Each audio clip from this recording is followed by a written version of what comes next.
The affair part 5। इस कहानी में बहुत सारे सस्पेंस हैं।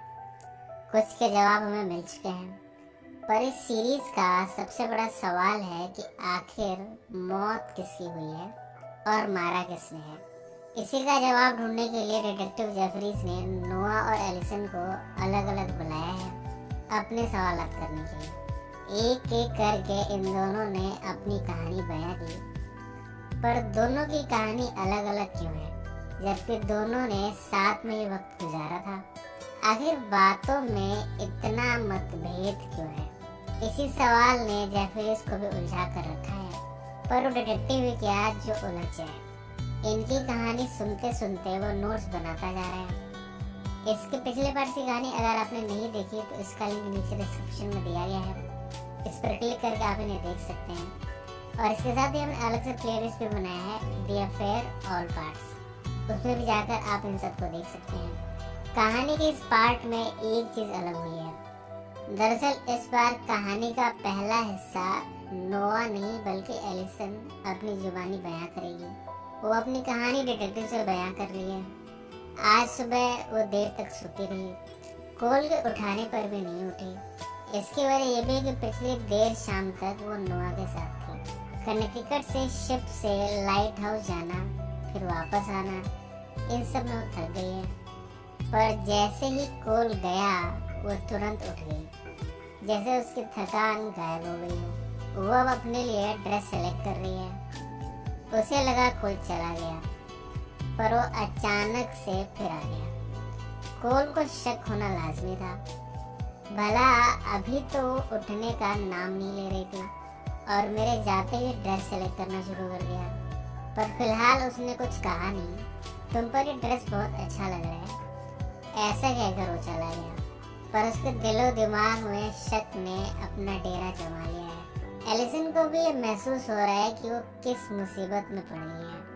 बहरहाल उसने अपनी साइकिल उठाई और उसी ड्रेस को पहनकर चल दी। इसके बाद वो पहुंची उस घर में जहां इन दोनों ने अपने मिलने का ठिकाना बना लिया है। तुरंत ही यहाँ नोआ भी आ गया। दोनों जब हम बिस्तर हो रहे थे तब नोआ ने पूछा, ये जगह किसकी है? एलिसन ने कहा, मेरी फ्रेंड फीबी की। वो अपने बैंड के साथ म्यूजिक के सिलसिले में बाहर ही रहती है। नोआ ने पूछा, कभी तुमने उसके साथ जाने का नहीं सोचा? एलिसन ने बताया, हाँ, पर कभी जाना हुआ नहीं। वैसे तो मैं बचपन से डॉक्टर बनना चाहती थी, पर मेरे पास इतने पैसे नहीं थे डॉक्टर की पढ़ाई के लिए, और ना ही मेरे ग्रेड्स अच्छे आए थे, इसलिए स्कॉलरशिप भी नहीं मिल पाई। नोआ ने भी कहा, मैं भी कोई अमीर परिवार से बिलोंग नहीं करता। मेरे पिता ट्रक चलाते थे, माँ एक वेट्रेस थी। मैं स्विमिंग अच्छा करता था, इसलिए तैराकी स्कॉलरशिप पर कॉलेज गया। इतने में एलिसन को फोन आया। उसकी नानी को नर्सिंग होम ले जाया गया है, इसलिए फिलहाल उसे जाना पड़ रहा है। ये फोन एलिसन की माँ एथना ने किया है। एलिसन तो वैसे ही उन्हें पसंद नहीं करती।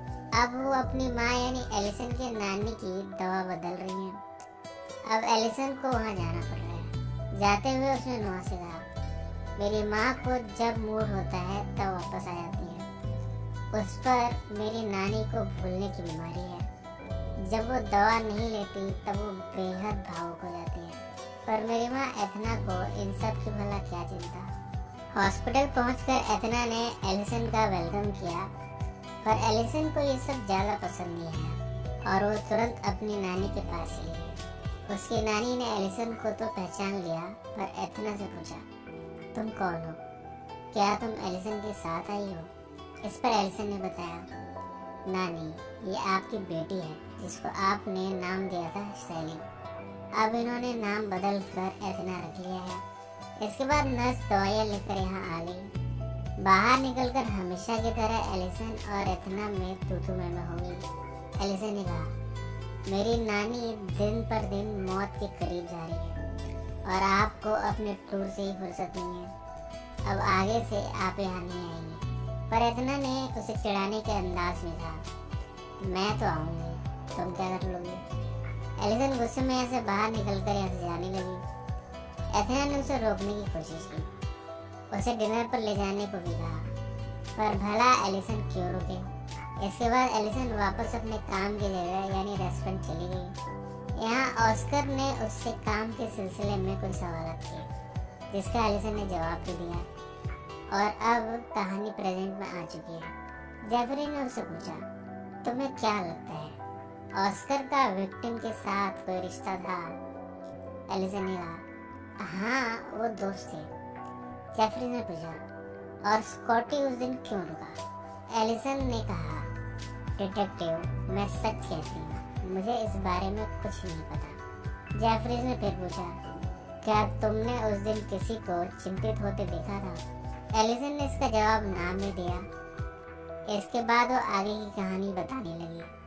नोआ और एलिसन साथ में बैठे हैं। नोआ ने कहा, मैं तुम्हें घुमाने के लिए बोडेगा बे नामक छोटा शहर है, वहाँ ले जाना चाहता हूँ। वहाँ न लाइट है, न इंटरनेट है, कुछ भी नहीं है, मज़ा आएगा। इस पर एलिसन मुस्कुरा बैठी। इतने में एथेना घर के बाहर आ गई।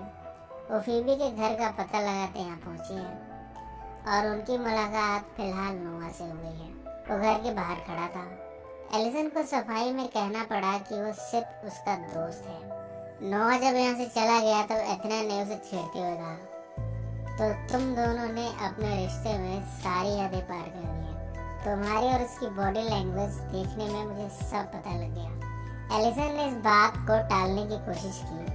एथेना एलिसन से मेल जोल बढ़ाना चाहती है। अब वो अपने आप को अकेला महसूस करती है। पर एलिसन ने कहा, जब मुझे आपकी ज़रूरत थी तब तो आपने खूब ऐश किया, जो दिल में आया किया, मेरी कभी खबर नहीं ली, और अब आपको मेरी ज़रूरत है। कितनी अजीब बात है। पर फिर भी जाते हुए उसने एथेना को अपने घर यानी कोल के यहाँ डिनर पर बुला लिया, और इस तरह एथेना एलिसन के परिवार से मिलने जुलने में व्यस्त है, जबकि डिनर रेडी हो रहा है। डिनर के टेबल पर एलिसन को एथेना की मौजूदगी पसंद नहीं आ रही थी, इसलिए वो खाने के बीच ही उठकर चली गई। एथेना भी उसके पीछे चल दी। कार चलाते हुए वो एथेना से बात नहीं करना चाहती थी, पर वो खुद ही बोल पड़ी, जो कुछ हुआ उसमें मेरी कोई गलती नहीं थी। तुम्हें मेरे साथ नहीं आना था, जबकि मैं तुम्हें अपने साथ दुनिया घुमाना चाहती थी। नाना नानी के साथ रहने का फैसला मेरा नहीं तुम्हारा था। एलिसन ने कहा, पर उस समय मैं बच्ची थी, आप मुझे अपने साथ ले भी सकती थी, और अगर आप चाहती तो बाद में मेरी खबर ले सकती थी, पर आपने ऐसा कुछ भी नहीं किया। प्रेजेंट में डिटेक्टिव जेफरीज ने कहा, बस अब मुझे कुछ और नहीं पूछना, अब तुम जा सकती हो। ये सुनकर एलिसन उठ खड़ी हुई। जेफरीज ने कहा, बस आखिरी सवाल, क्या शादी की रात तुमने स्कॉटी से बात की? एलिसन ने कहा, हाँ। तो क्या तुमको उसमें कुछ अजीब लगा? इस पर एलिसन ने जवाब दिया, नहीं डिटेक्टिव, वो सही से पेश आ रहा था। तो क्या तुमने उसे जाते हुए देखा? एलिसन ने कहा, नहीं डिटेक्टिव, पहले हम गए और शहर वापस आ गए। जेफरीज ने कहा, ठीक है, बस मेरे पास यही सवाल थे, अब तुम जा सकती हो। इसके बाद एलिसन यहाँ से चली गई। डिटेक्टिव ने कुछ नोट्स बनाए हैं, और अब कहानी का दूसरा भाग, जिसे नोआ अपनी जुबानी बयां करेगा। वो सुबह जल्दी जल्दी उठा। हेलेन अभी भी सो रही थी। उसे उठाकर उसने कहा, विटनी अपने कमरे में नहीं है, मैं जॉगिंग पर जा रहा हूँ, उसे ढूंढ भी लूँगा, तुम परेशान मत होना। हेलेन ने सोते हुए अपनी इजाज़त दे दी। इसके बाद नोआ पहुँचा एलिसन के पास। यहाँ दोनों हम बिस्तर होने जा ही रहे थे कि तभी हेलेन का फ़ोन आ गया। नोआ को यहाँ से निकल कर जाना पड़ा, पर रास्ते में ही उसकी कार पंक्चर हो गई। वो कार के पास खड़ा था। उसने मैकेनिक को भी फ़ोन लगा दिया था कि तभी ऑस्कर यहाँ अपनी गाड़ी पे पहुँचा। उसने हेल्प ऑफर की, पर नोआ ने ये कहते हुए कि मैकेनिक आ रहा है, इनकार कर दिया। पर जाते हुए ऑस्कर ने पूछा, तुम इस इलाके में कर क्या रहे हो? नोआ को कुछ नहीं सूझा। वो बोल पड़ा, मैं अपनी नई किताब के लिए रिसर्च करने आया था। ऑस्कर थोड़ी देर में मैकेनिक ले आया। जब मैकेनिक कार ठीक कर रहा था तब दोनों में बातचीत हो रही थी। ऑस्कर ने बताया, तुम्हारी बीवी को मैं अच्छे से जानता हूँ, वो बचपन से ही बड़ी तेज दिमाग वाली थी। इतने में कार ठीक हो गई थी। मैकेनिक नोआ से अपने पैसे लेकर चला गया। ऑस्कर ने नोआ से कहा, क्यों ना हम मछलियाँ पकड़ने चलें? पर नोआ इनकार करके हेलन के पास आ गया है। हेलन ने कहा, क्या तुम्हें मालूम भी है कि विटनी आजकल क्या गुल खिला रही है? हमें उसे थेरेपिस्ट के पास ले जाना पड़ेगा। इसके बाद दोनों ने विटनी को बुलाया। हेलन ने कहा, विटनी, क्या तुमने नकली ट्विटर अकाउंट बनाया? तुम और तुम्हारे साथी गंदी चीजें पोस्ट करते थे। विटनी ने कहा, मैंने वो अकाउंट नहीं बनाया और कुछ भी पोस्ट नहीं किया। हेलन ने उसका फोन चेक करने की कोशिश की, पर विटनी ने अपना फोन पानी में फेंक दिया। इस पर नोआ ने उसे डांटा और कहा, तुम एक माफीनामा लिखोगी और अपना माफीनामा पोस्ट भी करोगी। इतने में ब्रूस ने सबको अंदर बुलाया। अब ब्रूस इस मामले को अपने तरीके से हैंडल करना चाहते हैं, पर नोआ को ये सब पसंद नहीं आ रहा। अपने बच्चों पर उससे ज्यादा ब्रूस की चलती है। नोआ तो ये चाहता है कि विटनी उस लड़की से जिसने पोस्ट के खिलाफ कंप्लेन किया है उससे माफी मांग ले और मामला यहीं समाप्त हो जाए। पर ब्रूस ने इसे अपनी प्रेस्टीज का इशू बना लिया है। वो कह रहा है, हम पैसे देकर इस मामले को निपटा लेंगे। नोआ ने कहा, आपका दिमाग खराब हो गया है। एक बच्चे ने हमारे बच्चे के पोस्ट की वजह से खुदकुशी करने की कोशिश की और आप विटनी को बजाय समझाने के अपना पैसे का धौंस दिखाना चाहते हैं। ब्रूस ने कहा, जिस पैसे की तुम बात कर रहे हो उसी से तुम्हारे बच्चों के स्कूल की फीस जाती है। इस पर नोआ गुस्से में बाहर आ गया। हेलन ने उसे शांत करने की कोशिश की। उसने कहा, फिक्र मत करो, मैं विटनी को समझाऊंगी, वो माफी मांग लेगी। अब दोनों एक दूसरे से लड़ पड़े हैं। एक दूसरे को विटनी के गलत परवरिश के लिए दोष दे रहे हैं। हेलन तो ये चाहती है कि विटनी को थेरेपिस्ट के पास ले जाया जाए, पर नोआ ने कहा, इस इलाके के सभी थेरेपिस्ट छुट्टी पर हैं। हेलन बोल पड़ी, तो वापस ब्रुकलिन चलते हैं। इस पर नोआ थोड़ा गुस्सा हुआ और बोला, तुम्हारा दिमाग खराब हो गया है। बाकी बच्चों की छुट्टियों का क्या होगा? इतने में इनके घर पर ऑस्कर का आना हुआ। वो बचपन से हेलन को जानता है। उसने आते ही मैकेनिक वाली घटना और नोआ से उस इलाके में मुलाकात का जिक्र करना शुरू कर दिया। पर नोआ नहीं चाहता कि ये सारा भेद खुले।